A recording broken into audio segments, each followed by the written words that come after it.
le prince Andrew a lancé une autre offre pour que l'affaire d'abus sexuel de Virginia Giuffre contre lui soit rejetée. Pour la deuxième tentative de rejet de l'affaire par le tribunal, les avocats du duc d'York, 61 ans, ont déposé une requête contestant le statut de résident de son accusateur. Virginia Giuffre, 38 ans, affirme qu'Andrew l'a agressée sexuellement après qu'elle a été forcée de coucher avec lui par le délinquant sexuel condamné Jeffrey Epstein.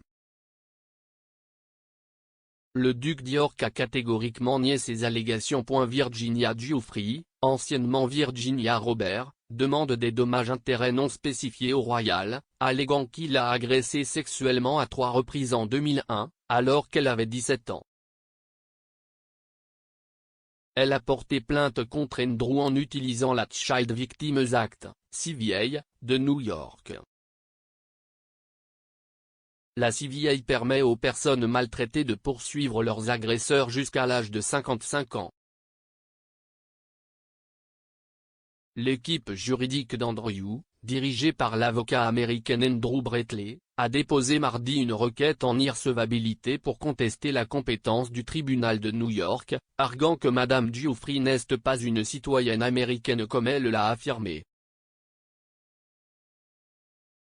Les avocats allèguent que des preuves récemment découvertes ont été révélées, ce qui jette le doute sur sa prétention à être une résidente du Colorado.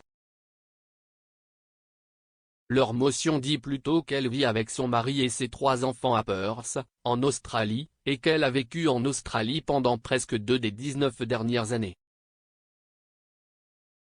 Ils allèguent qu'en conséquence, le tribunal de New York n'a pas compétence pour connaître de l'affaire et que, par conséquent, sa plainte est invalide.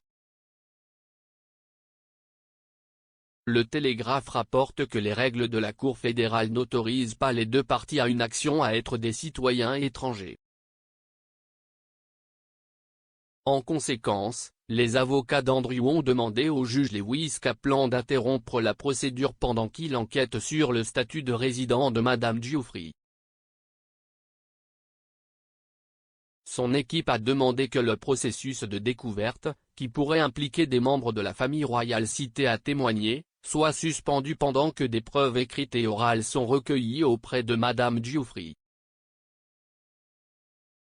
La motion ajoute, il n'est pas contesté qu'au moment où elle a déposé cette action, Mme Giuffre avait un permis de conduire australien et vivait dans une maison de 1,9 million de dollars australiens à Perth, en Australie occidentale, où elle et son mari ont élevé leurs 3 enfants.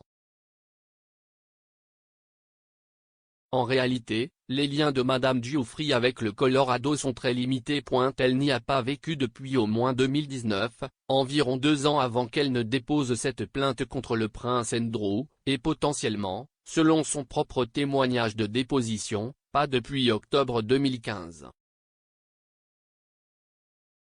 La motion affirme également que Mme Giuffre ne s'est inscrite que récemment pour voter dans l'État du Colorado et qu'elle avait utilisé l'adresse postale de sa mère et de son beau-père pour le faire.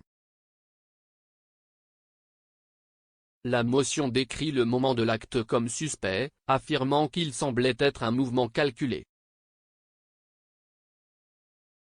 Il ajoute que cette décision soutiendrait sa demande spécieuse de citoyenneté au Colorado bien qu'elle ait déménagé en Australie au moins 1 an, sinon 4 ans, plus tôt. Il s'agit de la deuxième tentative de l'équipe juridique de faire abandonner l'action civile contre lui. Dans un document de 11 pages déposé précédemment par l'équipe juridique du duc, ils ont demandé le rejet de l'action en justice de Mme Giuffre, la qualifiant d'inintelligible et de vague.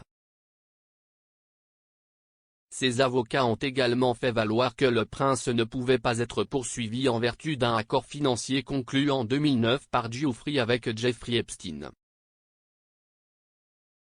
L'accord interdisait à Mme Giuffre de poursuivre les associés du financier. Le juge Kaplan doit entendre les arguments sur la première requête du duc en rejet de l'affaire le 4 janvier.